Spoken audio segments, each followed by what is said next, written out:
एकेगो फैशन। छोड़ी डीजे पर नाचो है नागिन जैसन, छोड़ी डीजे पर नाचो है नागिन जैसन। Music by Prince Studio।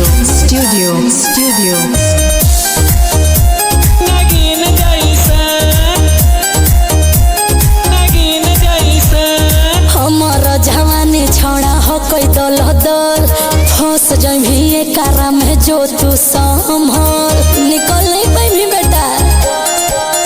आगे हम जना छौड़ी के देव ले लिए, ओ कर नैया के खेव दिलिए। हीरो है झुमका मार दे तने ठुमका, तू जो सोचो ही नहीं करबो ऐसा।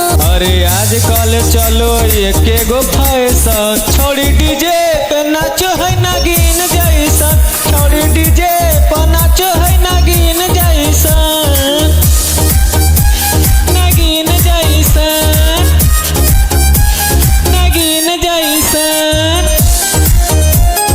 जैसन जैसन। Music by Prince Studio।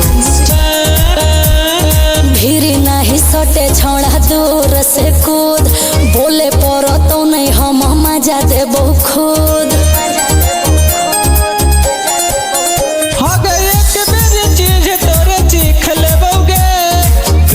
जमीन छोड़ी लिख देबोगे, रखे नया असर हो तो निराशा, अमित रोहित तुरिया लगे पैसा। अरे आजकल चलो है एकेगो फैशन। छोड़ी डीजे पे नाचो है नागिन जैसन, छोड़ी डीजे पे नाचो है नागिन जैसन। तू सपेरा मंजू।